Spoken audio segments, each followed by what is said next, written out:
Assalamualaikum.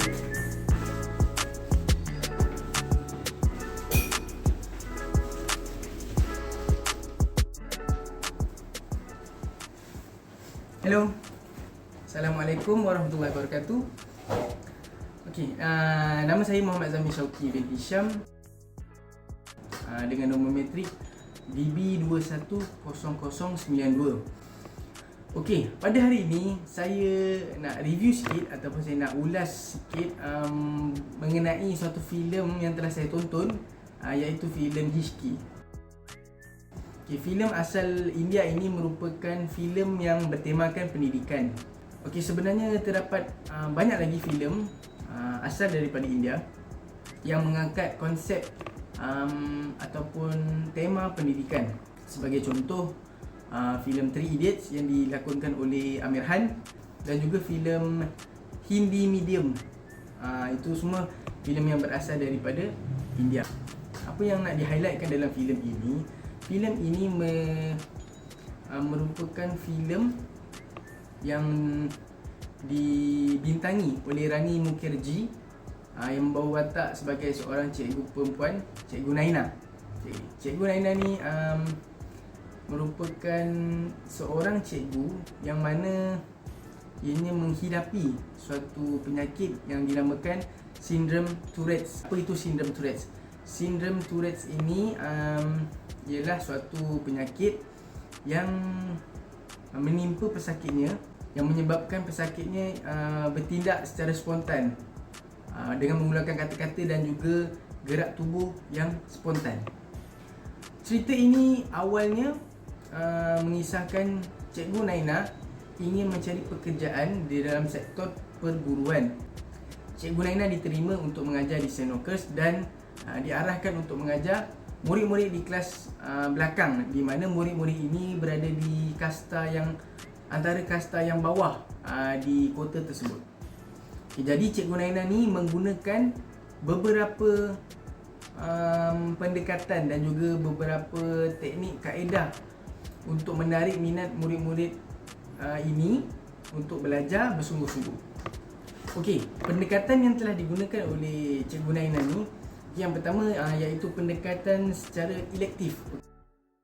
Okey, elektif ni merupakan suatu gabungan antara pendekatan induktif dan juga diduktif. Pendekatan ini telah ditunjukkan oleh Cikgu Naina bila mana scene dalam filem tersebut, okey, di mana Cikgu Naina telah menggunakan telur rebus dan membalingnya ke arah murid-muridnya untuk merekodkan kehadiran mereka. Hal ini bertujuan untuk memberi tindak balas murid-muridnya kepada guru yang berada di hadapan, dan ia merupakan suatu yang positif lah sebelum kita memulakan suatu pengajaran.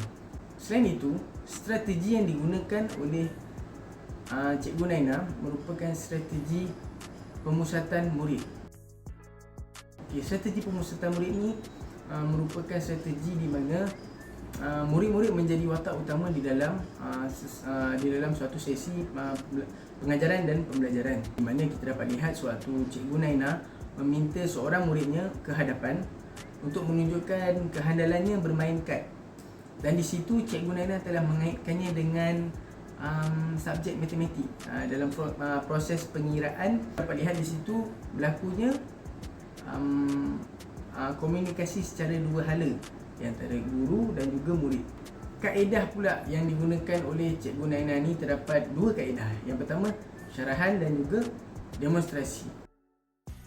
Okay, kaedah syarahan ni berlaku apabila Cikgu Naina memberi input ataupun mengajarkan ilmu fakta di dalam kelas, dan kaedah demonstrasi pula berlaku sewaktu Cikgu Naina meminta murid-muridnya mengambil barang-barang di makmal sains di sekolah tersebut, dan digunakan untuk melakukan beberapa tutorial dan juga kaedah tunjuk cara kepada murid-muridnya berkaitan dengan subjek fizik, subjek sains dan sebagainya.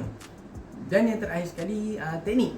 Teknik ni merupakan suatu elemen yang penting yang perlu ada pada seseorang guru untuk menjadikan guru tersebut guru yang cemerlang. Okey, teknik yang digunakan iaitu teknik permainan dan juga soal jawab.